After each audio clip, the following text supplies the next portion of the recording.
Growing up, my parents never really enforced any specific gender roles for me. They never really regulated me on how to play or what to play, and they never really forced me to wear any one particular thing.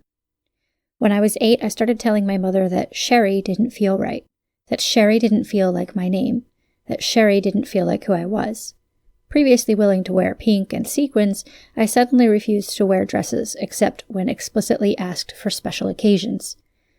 Puberty started early for me, and I found myself layering multiple undersized sports bras in an attempt to conceal my breasts. Culturally, I was told that these were a desirable feature, and I would be thankful for them in time. Around this time, I started to develop severe body dysmorphic disorder, debilitating body dysphoria. But sex ed taught us that this was normal, to feel strangely about our bodies during puberty. So I assumed that this feeling was indeed normal. And in about 4th grade, a classmate, Laura Paul, taught me about fatness as a negative. Having hit puberty before the other girls my age, I was already curvy and shapely, already developing into a pear and hourglass shape. I assumed this was fatness. I assumed this was the reason I didn't like what my body looked like, why I felt trapped in a box I didn't fit neatly into. I assumed this was why I felt at odds with my own identity. As the 90s rolled on, I wore baggy t-shirts and ill-fitting clothes, and tried as best I could to hide what I thought must be a fat body. When I reached my teen years, I changed my tactic to wearing all black everything, and what I felt was the safest way to violently reject whatever it was about clothing that was meant for people like me. Fashion for girls. Style that I felt trapped in. I could wear girls' and boys', women's and men's clothing if it was all black, and I could fit in with at least one group of people safely while doing so. When I was 14, I started having dreams where I would have a beard, and this would just be normal.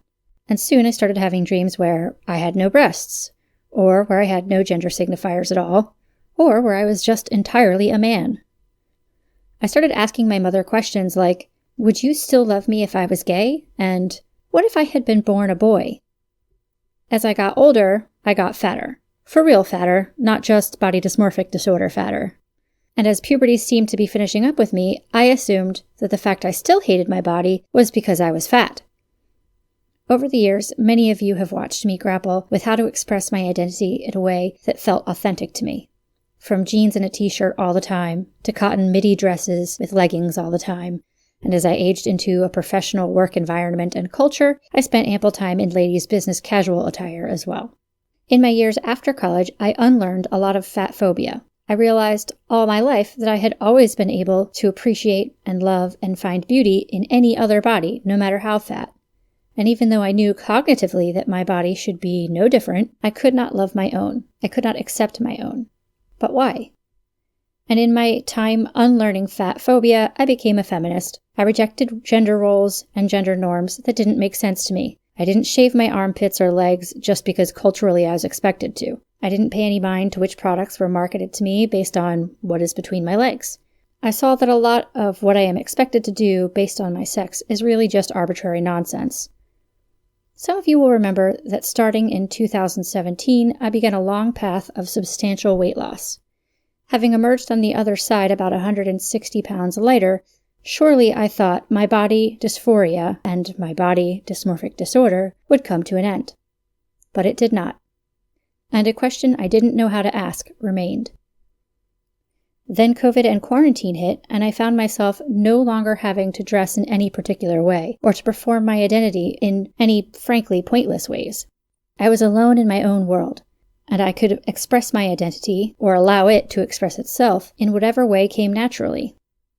And that needling, slowly crystallizing, and long brewing thought was lingering just beneath the surface. But all my friends who had gone through this, they had figured it out when they were like half my age, hadn't they? I'm too old to have this revelation now, aren't I? And then I was reminded of a friend's sibling who was assigned male at birth, came out as a trans woman, and she is older than me. She has a wife and a daughter. And another friend dropped the E at the end of their dead name to make it a more feminized placeholder until one day her Facebook just said that her name was changed entirely. And she's about my age. So maybe I'm not too old to be figuring this out. But I'm not necessarily like my friends who were assigned one sex and have the opposite gender identity. So am I even anything? Is all this even anything? And a longtime friend starts introducing me to people my age who aren't confused, and they aren't still figuring it out. And these people are non-binary. And gender is a spectrum, and gender is something you can even opt out of entirely. And there are lots of examples of humans identifying elsewhere on the gender spectrum that isn't in line with what they were assigned at birth.